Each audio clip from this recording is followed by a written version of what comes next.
Shalom, salam sejahtera bagi kita semua. Salam kenal, salam santun, salam takjim, salam hormat. Assalamualaikum warahmatullahi wabarakatuh. Ada satu komentar dari Onha. Justru Islam yang pengikut Yesus sujud, menyembah pada Tuhan Bapa. Yesus disunat, gak makan bebe, dikafani. Kalau oten-oten, pengikut si Paulus, pendiri Katolik CS. Ya, mak pakai ya hak jawabnya sambil menanggapi ini satu komentar dari si Bahlul Morakop. Ingat ya, boleh bahlul tapi jangan permanen. Nah, Islam itu ngikutin Yesus, apanya yang diikutin? Terus yang diikutin tuh Yesus yang mana? Karena di dalam Alkitab itu ada banyak Yesus. Nah, sedangkan yang Tuhan itu adalah Yesus yang mati di atas kayu salib, bukan yang kabur, yang mengelabui, yang menipu, yang pengecut lalu mengganti dengan orang lain. Enggak. Di dalam Alkitab itu juga ada Yesus Barabas. Itu enggak disalib dan itu penjahat besar. Kalau itu yang kalian ikuti ya wajar, enggak apa-apa, sok aja mangga-mangga we ya. Karena dia benar-benar tidak disalib. Namanya Yesus Barabas. Lalu ada Yesus-Yesus yang lain yang kalian karang-karang, ya up to you, kagak pape, ya monggo-monggo aja.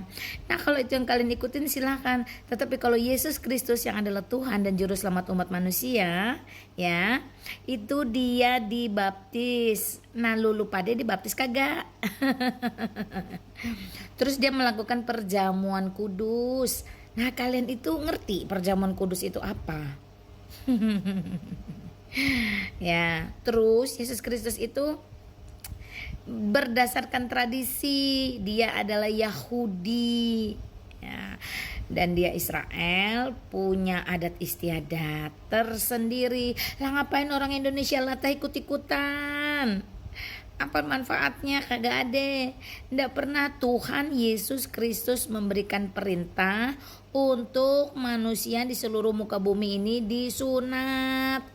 Faktanya tuh yang benua Eropa, Amerika, ya nggak usah jauh-jauh lah, Pulau Dewata, kagak ada yang harus kudu wajib disunat. Hidup baik-baik, tubuhnya sehat-sehat, segar-segar, cerdas-cerdas. Jarang ketemu orang-orang Hindu itu ya, yang Pulau Bali itu jadi pengemis. Jarang ya. Coba deh pergi ke kolong jembatan ya di Jabodetabek ini. Wah, 1000 10 aja lah. 10 belum tentu ada satu Hindu. Nah, artinya apa? Artinya sunat tidak menjamin kebersihan, tidak menjamin kesehatan, tidak menjamin kekayaan, tidak menjamin keselamatan, tidak menjamin apa-apa. Cuman sekedar latah ikut-ikutan. Karena kalau Yesus Kristus itu berdasarkan tradisi. Dia mengikuti Abraham yang berdasarkan tradisi memiliki covenant atau perjanjian dengan Allahnya, yaitu Allah Tritunggal Maha Esa, Allah Abraham, Ishak dan Yakub, bukan Allah SWT. Ya. Terkait kafan, ngapain kafan diikutin? Kafannya Yesus Kristus itu bukan dipocong. Lagian kain kafannya Yesus Kristus itu ditanggalkan ketika dia bangkit dari antara orang mati, kemudian diletakkan begitu saja di kuburnya, di meja batunya, di altarnya dalam gua. Ya, terus ada yang dilipat sebagai tanda tradisi. Kalau orang masih dilipat kainnya, itu dia akan kembali. Itu maknanya ada semua, bukan sekedar kafan mengafan jadi pocong, jadi lontong. Kumaha sih ya? Iya. Emang ada tertulis Yesus Kristus tidak makan babi. Kamu pernah enggak baca tentang legion?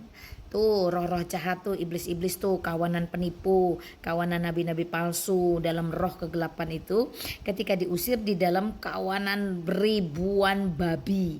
Pertanyaannya, ngapain zaman itu orang-orang Yahudi punya peternakan babi? Kalau bukan untuk dikonsumsi.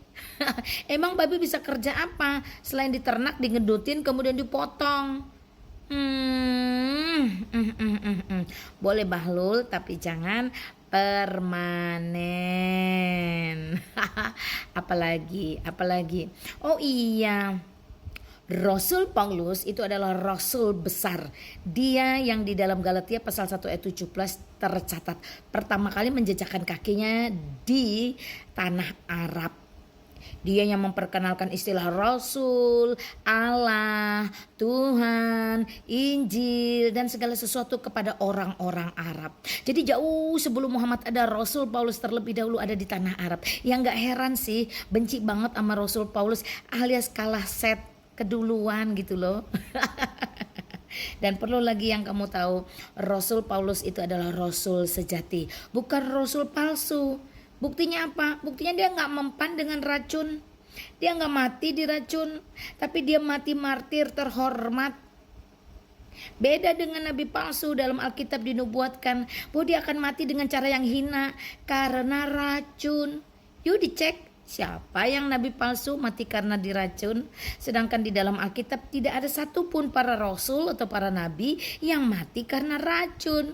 Karena sejatinya mereka adalah rasul asli, nabi asli, nabi sejati, rasul sejati, memiliki mujizat, memiliki kekudusan hidup, memiliki kemanfaatan bagi umat, dan seterusnya. Wah, puji Tuhan, haleluya ya. Nah, Rasul Paulus sebagai rasul besar, dialah yang membawa pengajaran Kristus sampai ke ujung-ujung bumi. Kala itu ujung bumi adalah Roma. Nah, bayangkan tuh dari Yerusalem, Yudea, Samaria sampai ke ujung-ujung bumi. Ya, sampai ke Roma, tanah Arab. Itu semua siapa yang bikin? Semua karyanya Rasul Paulus, rasul besar yang rela mati. Bahkan dia berkata ketika dia dulu ya menjadi orang yang tidak menyukai Kristus atau menjadi anti Kristus, dia begitu jahat. Setelah dia menjadi milik Kristus ya, dia berkata apa? Dulu yang kuanggap berharga bagi dunia sudah kusampahkan. Lalu hidupku sekarang adalah untuk Kristus dan mati adalah keuntungan. Berbeda bukan dengan nabi palsu atau rasul palsu yang seumur hidup hanya mengejar keuntungan pribadi, kepentingan pribadi, kesenangan pribadi, syahwat pribadi. Ya, haleluya, puji Tuhan. Maka dunia sangat bangga, sangat mengagungkan dan menghormati Rasul Paulus sebagai rasul sejati yang mati martir, bukan mati hina diracun. Nah, puji Tuhan ya. Jadi gak ada sedikitnya sangkut paut yang kalian ikuti tentang Tuhan Yesus Kristus yang benar-benar mati di atas kayu salib. Tapi kalau kalian pilih Yesus-Yesus yang lain, memang gak ada keuntungannya pakai kekristenan, silahkan ambil, silahkan percayai ya. Thank you ya sudah menulis di VT saya, dan terima kasih akhirnya membuat saya bisa menjawab dan mematahkan serta membungkam dan menghancurkan semua syubhat ya, ajaran-ajaran sesat dan menentang semua bidat. Ya, Tuhan Yesus Kristus sumber segala berkat, Tuhan Yesus Kristus pencipta alam semesta dan jagat raya mengasihi, mengampuni dan memberkatimu. Shalom.